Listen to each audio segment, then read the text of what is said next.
இப்ப சமீபத்துல பனையூருக்கு மக்களை வர வச்சு உதவி பண்ண ஏன் உங்க தலைவர் இறங்கி மக்களுக்காக போக மாட்டாரான்னு அவர் விமர்சனம். போனா கூட்டம் சேரும், செல்ஃபி எடுப்பாங்க, பிரச்சனை வரும். அதையெல்லாம் மனசுல வச்சு அவர் கூப்பிட்டு கொடுக்குறாரு. அதனாலதான் நான் பாருங்க எவ்வளவு இஷ்யூஸ் வருதுன்னு தெரியும்ல, பார்த்து தானே இருக்கீங்க.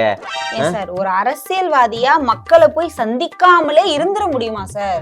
இல்ல மேடம், அதனாலதான் நாங்க முடிஞ்ச வரைக்கும் நாங்க அதுக்கு பயிற்சி எடுத்துட்டு இருக்கோம். இப்பதான் எப்படி இப்ப எப்படி எடுக்கிறோம்னா, இப்போ எங்க தலைவரே நேர்ல சொல்லுவார்ல, பின்னாடி வராதீங்க, நான் என் வேலையை தான் பார்க்க போறேன், நீங்க தயவு செய்து அடக்கிட்டு வீட்டுல இருங்க, பின்னாடி ஹெல்மெட் போட்டு வராதீங்க, பயமா இருக்கு எனக்கு, என் நேமுக்கு எடுத்துறாதீங்கன்னு அதெல்லாம் ஒரு முயற்சி எடுத்துட்டு இருக்கோம். அந்த மாதிரி நாங்க பண்ணிக்கிட்டு இருக்கோம். சரிங்களா? நாங்க அதாவது அட்லீஸ்ட் நாங்க பண்ணையூருக்கு கூப்பிட்டாது நாங்க கொடுக்குறோம்ல, அதான் நாங்க சொல்ல வரோம். சரி சார், கடைசியா ஒரு கேள்வி. உங்க தலைவருக்கு வாரிசு அரசியல் பிடிக்குமா பிடிக்காதா? சுத்தமா பிடிக்காதுங்க. எங்க தலைவர் வீட்டுல இருந்து யாராவது அரசியல் இருக்காங்களா?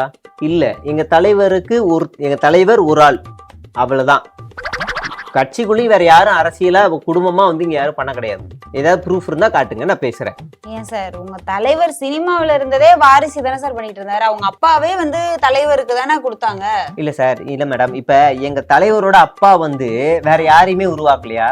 வேற எந்த நடிகருமே உருவாக்கலையா? உங்களே கேட்கிற, வேற எந்த நடிகரும் உருவாக்கல. எங்க தலைவரை மட்டும்தான் உருவாக்குனாரா?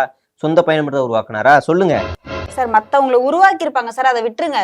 ஆனா தொடர்ந்து 5 படம் உங்க தலைவருக்கு தான் சார் கொடுத்தாரு. இல்ல மேடம், அது சினிமா மேடம். அவங்க குடும்பமே சினிமால இருக்காங்க, அது வேற மேடம். அது அரசியல்ல பாக்காதீங்க மேடம். சரி விடுங்க. சினிமாவுல இங்கேன்னு இல்ல, தமிழ் சினிமா, அங்க தெலுங்கு, கன்னடம், பாலிவுட்னு எல்லா இடத்துலயுமே குடும்பமா தான் சினிமாவிலயும் ஆதிக்கம் காமிச்சிட்டு இருக்காங்க. அதை விட்டுருவோம். அரசியலுக்கு வந்தோம்னா உங்க தலைவரோட பேரண்ட்ஸ் இருக்காங்கல்ல, என்ன பொறுப்புல இருக்காங்க? ஏன் செயற்குழு கூட்டத்துல இருந்து மாநாடுல இருந்து எல்லாத்துலயும் முதல் வரிசையில உட்காந்துருக்காங்க? இது வாரிசு தானே?